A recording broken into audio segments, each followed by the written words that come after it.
Well, we're on to our next installment for our Halloween special, exploring cemeteries. We're over on a cemetery at Bullards, well actually Bandon, and this is one that we have actually been at before, finding geocaches of all places. So we're doing the same thing, looking for the oldest and most unique, and we're going to kind of explore around here and see if we find anything cool.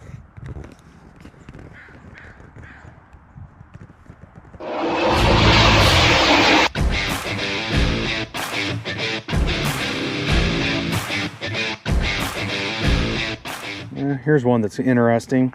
It's who knows what this originally looked like, but it's completely just kind of eroding and sinking down into the ground.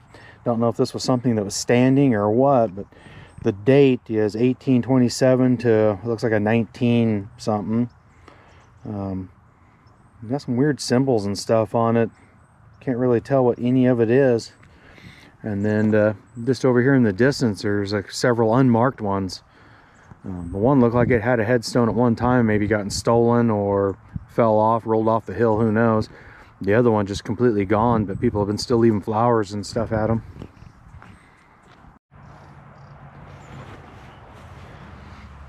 So we've came across a lot of males that are aged in their 20s and 30s that have died. And this being a kind of a logging community back then, makes you wonder if these ain't casualties from logging accidents back in the day. We just keep running across one after another in here around the same age frames when they died, and usually always males. So kind of get you thinking a little bit. So we've came across at several of the different cemeteries, some homemade ones where they're just poured in concrete. In every case they've pretty much eroded to where you can't even read them. And I'm assuming none of them are all that old, but probably being a Christian, well, this one is, it's a Christian cemetery.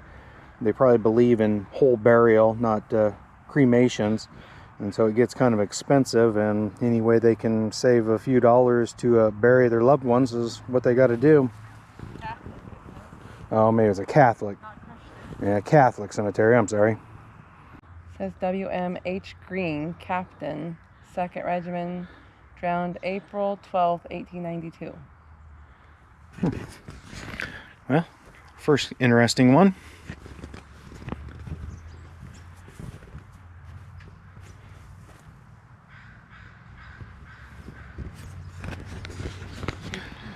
I'm curious to see how old these kind of average out.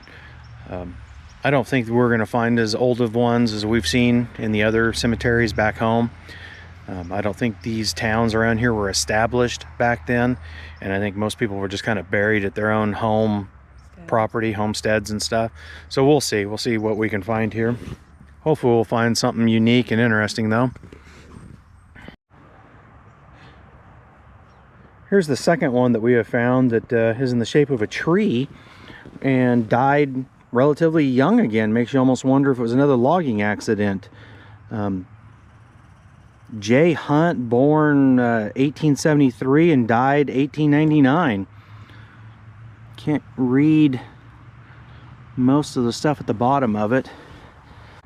In this cemetery we found several headstones where they have fallen off, and the caretakers here, they have just poured concrete. They just set them down on their back and pour concrete around them to kind of shore them up and hold them in place. Kind of a neat idea.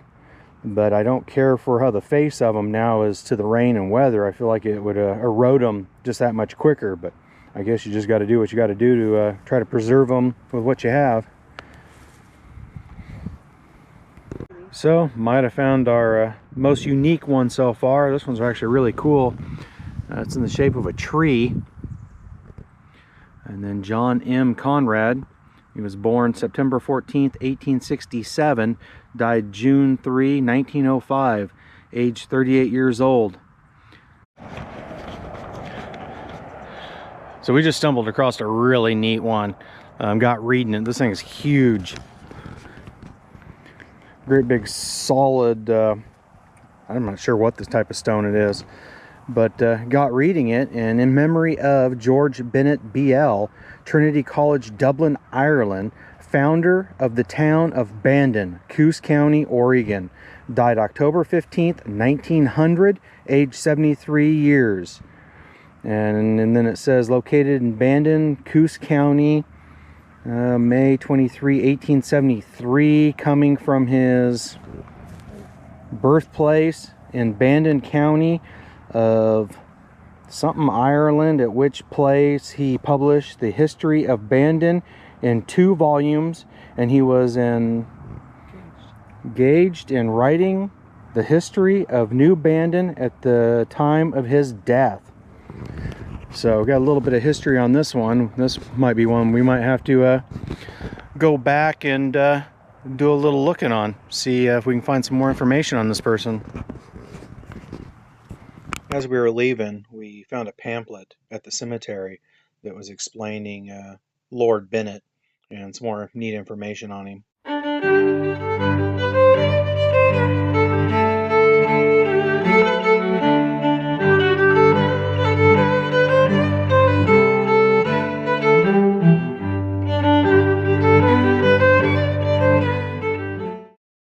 So I think we found the oldest one we couldn't hear.